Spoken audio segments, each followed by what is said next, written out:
It's thematic, but in a more motivic way, which is to say that it's less sort of sing-songy, is another way I would put it. It's not a melody that you sort of follow along in a kind of focused direction in terms of its nobility or its lack of nobility. It's full of contrasts and difficulties. This side of the orchestra is playing along in a kind of consonant way where you have this kind of Shaker, Quaker, American roots solidity in it, and suddenly something else happens. The other side of the orchestra, which diffuses that, a dissonant element that comes into it. So in musical terms, thematic terms, it's less simple, it's less easy to deal with. It's not just simply heroic. It's heroic one moment, and then it becomes, maybe perhaps tortured is too strong a word musically, but that's sort of what happens. If you do a recording with the New York Philharmonic or the Boston Symphony, it's usually a symphony orchestra. The electronic things may be available, but they're generally not.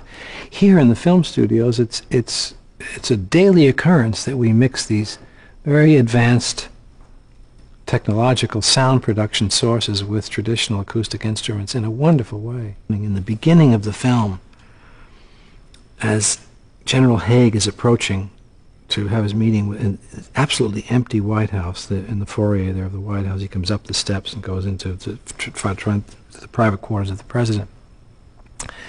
And you have orchestral music that accompanies that very sinister kind of atmosphere in the music.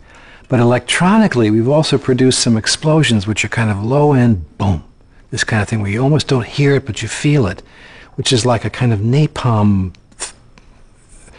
recollection of something in Cambodia that perhaps hadn't even happened yet. It's a kind of pre-lap into the future, and I think it can be very suggestive.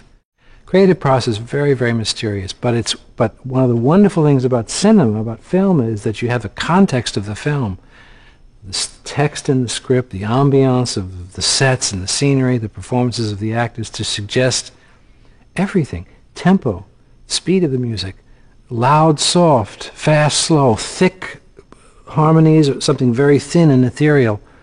All of these things can be suggested by the text, by the script, by the film. So the creative process is, in a sense, accelerated in the film case somewhat.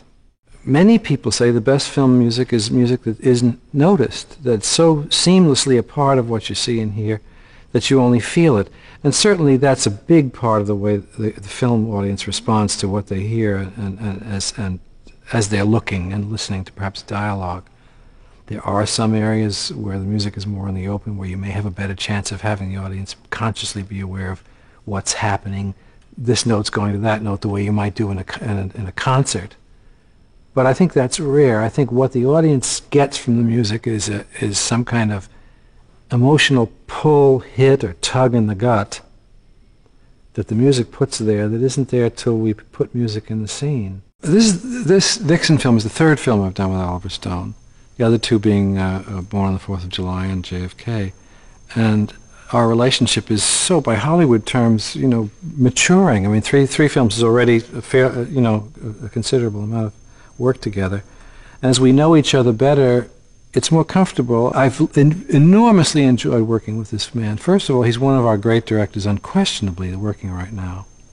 And a powerful personality who's really about something. I mean, you don't have a feeling that he's making films to earn a living or to make money or to get big grosses. It's a relationship that I've treasured. It's been very fruitful, I think, so far, and there seems to be no diminution, and for me at least, in interest and excitement working with what I take to be really quite a great man.